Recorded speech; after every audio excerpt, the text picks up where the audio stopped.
Oh my god! I can't do it! Oh, okay, I can do it. Alright, what we got? 3? Yes. 3 drummers. You want me to choose 3 drummers out of all the drummers that exist and existed? That's a rough one. But let me see. It's really, geez. That's kind of tough. But, well, top 3 drummers. That's kind of hard to do. You gotta say Steve Gadd, basically. And then you gotta say, geez, I mean, there's so many. All right, I'll do it like this. Do I have to do 3? How about 3 categories? Top session musicians of all time. Steve Gadd and Jeff Porcaro. Those are my 2 favorite in that category. Top rock drummers. Probably Keith Moon and Mitch Mitchell. And top guys that are actually happening right now. That's a really hard question. I mean, I like Dominic Howard a lot. I'm not sure if he's my top necessarily, but he comes to mind. Guys who are around now. Terry Bozzio, still around. Or is it Bozio? Who knows, yo? Mike Clark, one of the top of all time. It's really hard to say. It is really hard to say. Steve Gadd, Jeff Porcaro are kind of my favorite drummers. And then like Elvin Jones, guys from that era. Greg Errico, excellent drummer, one of my favorites. Andy Newmark, the other drummer for Slide, also one of my favorites. Yeah, it's like music is so vast that I have trouble picking a favorite. There's like hundreds of guys I like.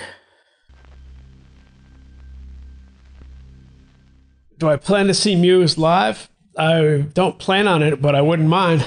Definitely wouldn't mind. I'd love to see them actually. But I have no plans currently to see them. I'd have to go down to New York City for that one. I will step foot in that hell anymore. But maybe. Favorite drum fill? Well, I'd have to say Steve Gadd in Asia. Some of those fills he does in his drum solo are some of my favorite. Terry Bozzio on Bongo Fury by Frank Zappa on the song Advanced Romance. Vinnie Colaiuta on Joe's Garage by Frank Zappa on the song Catholic Girls. I like the fills there. Huh. I think some of my favorite drum fills are from Frank Zappa's music, actually. Chester Thompson on Montana. The drums at the drum fill in the beginning of that song, or after the intro of that song. Chad Wackerman on another Frank Zappa song. I believe the song is called Sex, off of Man from Utopia. Man from Utopia, exactly. Chad Wackerman has some amazing drum fills on that album. Yeah, his opening drum fills on that are excellent. Some of Keith Moon's drum fills on Quadrophenia and on Won't Get Fooled Again. Mitch Mitchell, countless great drum fills. Mitch Mitchell on Wait Till Tomorrow. I really have trouble picking one. I like the drum fills on St. Stephen from the Grateful Dead Live, 1970. You know, there's just so many. There's really just so many. That's impossible for me to pick one. Jeff Porcaro on Night for Night, Night by Night, Steely Dan. Great drum fills on that. Okay, next question. Don't ask me that. Jimi Hendrix Experience. Jimi Hendrix Band of Gypsies. Why? Because it's fucking rocking. Well, no. Jimi Hendrix, Grateful Dead in the early 70s. I saw them in 1981, but they're on the downslope at that point, in my opinion. It's not like it was in 1971. Charlie Parker, John Coltrane, because that's some groundbreaking shit and just amazing. Saw Miles Davis, but once again, I saw him in the 80s, and it's not the same as he would have been in the 50s or the 60s. Really, the 50s. If I was going to see Miles, I would have seen him in the 50s. Charlie Parker in the late 40s with Dizzy Gillespie. I saw Dizzy Gillespie, but once again, in the 80s, I got to tell you, kids, the 80s was not as good as it could have been. Jocko I saw, but I didn't get to see him in the 70s with Weather Report. That's one right there. Weather Report in the 1970s, that would have been ridiculous. I saw Weather Report once again in the 1980s with Omar Hakim on drums. It was fantastic, but it was not the same as they used to be. What else? Let's see. Allman Brothers with Dwayne Allman at the Fillmore East. I would have loved to have seen that live. Sly and the Family Stone in the 60s when they were still vibrant because it's groundbreaking. Parliament Funkadelic back in the 70s, also for the same reason. Saw them in the 90s, P-Funk All-Stars. It was good, actually amazing, but it was a little bit past its prime as well. Frank Zappa with Terry Bozzio. I saw the band right after Terry Bozzio with Vinnie Colaiuta. Amazing, but not as good as the 70s. Frank Zappa with George Duke, 1973. Would have loved to have seen that. Van Halen in the 70s. Led Zeppelin. The Who in the 70s. I saw The Who several times, starting in the 80s into the 90s. The best of which was Quadrophenia live at Madison Square Garden. That was amazing. With Ringo Starr's son on drums, but not the same as it would have been back in the 70s. Jeff Beck. Never saw Jeff Beck. Would have loved to have seen him, especially in the 70s. Everything was the best in the 70s for these bands. I'm not saying the 70s was the best, as I was ranting about before, but musically, a lot of these bands were at their peak in the 70s. Joe Walsh, around 1975, I would have loved to have seen that. Would have loved to have seen Fela back in the 70s. Jamiroquai in the early 90s. That's one I really would have liked to have seen.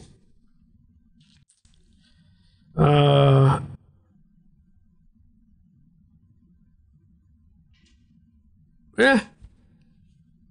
There's many others, but that's probably good for now.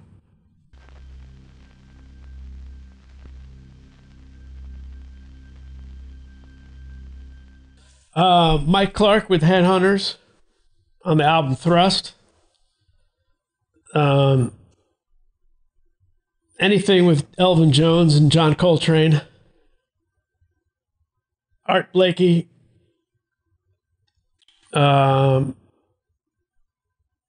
Philly Joe Jones with Miles Davis. Roy Haynes with Chick Corea. Al Foster with Miles Davis. Yeah, you can't really go wrong with Art Blakey and Elvin Jones. Philly Joe. So, yeah, that's about that. Longest set I've ever played is probably 2.5 hours, 2:45. And that's within the last year. The band I play with now sometimes plays 2-hour plus sets. It's like at that point, you could probably keep going for 4 hours. Once you get past like an hour and a half, it kind of just starts, you get past that point. It's like running a marathon. You just kind of get in the zone. Time becomes time doesn't really matter at that point. So yeah, I'd say just over 2.5 hours. I mean, after 2.5 hours, the audience kind of wants you to stop anyway. You've kind of, they need a break for a second. Unless you play some ballads. But we don't play no fucking ballads. All right. Thank you very much. Oh, man. I'm going to need help with this one. I don't remember names. Well, unfortunately, I have a problem remembering the names of the Muse songs because I've watched so many and I listened to so many that they just come and go. I'll tell you this much, though. I like my favorite Muse period, I think, is around 2003, 2004. And I like their really rocking stuff. I think probably one of the favorite things I've seen by them. What's the song where they destroy their instruments essentially and start jumping all over each other live? That's kind of some of my favorite stuff. That and that song that's on the movie where it sounds like it's out of tune, but it's in tune. It's like the chords have like a dissonance to them, and it's funky at the same time. And I really like one of their biggest songs. What's that one called? I'm really bad with the names of their songs. My least favorite Muse are the ones that just don't have a lot of drums and are kind of a little more ballady. I'm not big on sad songs in general. I think my least favorite song of all time is probably "Time in a Bottle." Is that Jim Croce or something? If I could save time in a bottle. Oh, geez, that kills me. I kind of despise that. I also hated "You Light Up My Life" by Debbie Boone. So, take that for what that's worth. What's their most popular song, Muse? Uprising. How's that one go?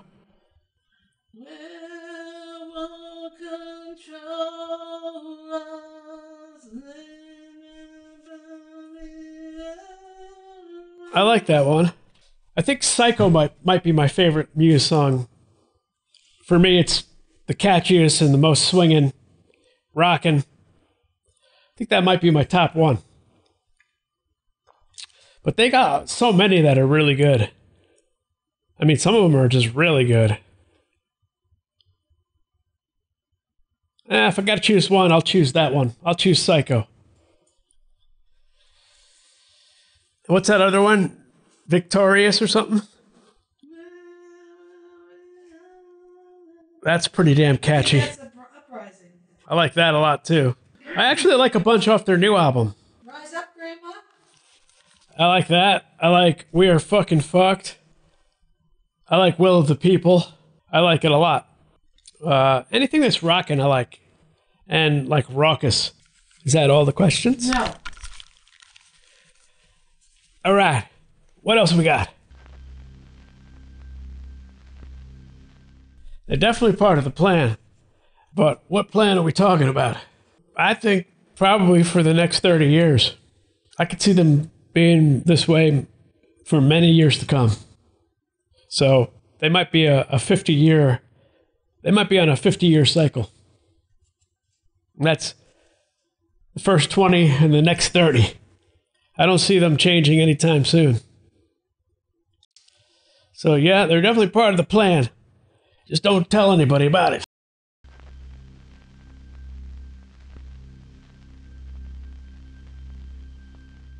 Well, it was easy during lockdown to say "I wish" because it wasn't a reality. Now it's a reality. I gotta actually travel and go see him. Man, I really should. But then I'd have to go all the way down to the city for that,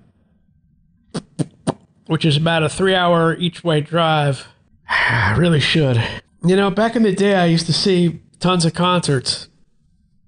Nowadays, I don't see any.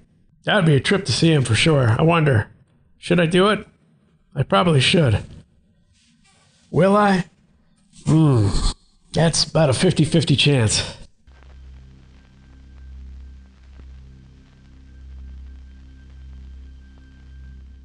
All right.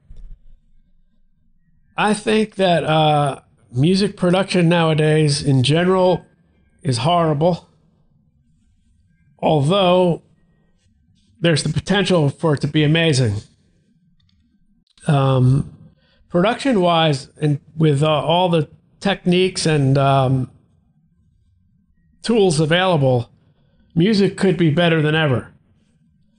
But unfortunately, with everything being auto-tuned as much as it is, and quantized on the grid as much as it is, and oversaturated with compression and effects, most music nowadays does not compare to what it was back in the day. For me, you can't really compare, like, you just can't compare pop music today to pop music back in the day. It just doesn't compare. It's all generic. Not all, but it's, for the most part, generic and 90% of stuff on the radio doesn't even have real drums on it. Or if it does, it's like a little bit of real drums looped or squozing into some other stuff. So much crap right now. It's like it's not music compare what was going on with Ray Charles in the 1950s to Justin Bieber today. It's fucked up. Other than that, the music business, it's dead. There's no music business. It's horrible now. Anyone can put out a record and anyone can have it not seen by anyone. You can put out a record and it won't sell. There's no one to push it. And then bands that are playing, you got to pay hundreds of dollars a ticket because they don't sell any albums. They don't get paid for their music. Streaming music is a complete joke. As an artist, you get like an eighth of a penny, you get 100th of a penny per stream. It's insanity. People used to complain about the music industry and how the record labels, controlled everything and it was all corporate hell. Well, that's a paradise compared to what it is today. It's ridiculous.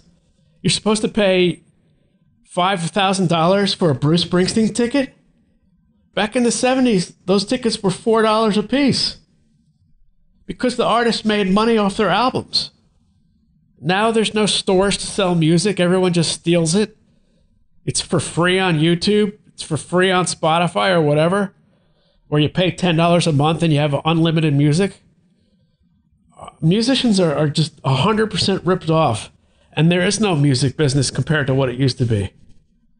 I mean, the way it is now, it makes guys like Irving Azoff look like, saints. And that dude is nothing, he's not a saint. But compared to what we're dealing with now, I mean, bands used to complain, oh, we'll get $100,000, but it's something we have to pay back. Yeah, but you were able to pay it back, and then some. If the Rolling Stones came out today, they'd be broke. It's ridiculous. It's absolutely ridiculous. It's a travesty. Other than that, great. But, a band like Muse, they should be getting paid for their albums. They should be getting paid a lot of money per album. They don't. And if they do, they're the lucky few. So honestly, the whole thing's gone to shit. I mean, it was hard to make it as a musician 30 years ago. It's virtually impossible now. Now the labels are it's crap. And they're all controlled by online music. Lars Ulrich was right when he complained about Napster. Everyone thought he was an asshole. Well, he might be an asshole, but he was right about that. It's just 100% ripoff. My little band, we can sell CDs at our concerts for $10 a piece. That very same CD, if you put it online, we'll make probably 10 cents for every $10 we'd make in real life. It's disgusting. And then all the music that's made today with machines and people bragging about AI, how great AI is going to be. It's terrible. It's just terrible. There's no creative expression, and musicians constantly getting ripped off or don't have an opportunity in the first place. It's not right. So, yeah, it's kind of depressing. Other than that, have a great day. Top 10, maybe a top 10,000. I have trouble limiting. Music for me is, it's basically everything. So it's kind of hard to nail it down. But yeah, I could give a top 10. Guarantee you Sly Stone will be in there. Yeah, maybe we'll do that. You never know. You never know. All right. Thank you very much. That was something. All right.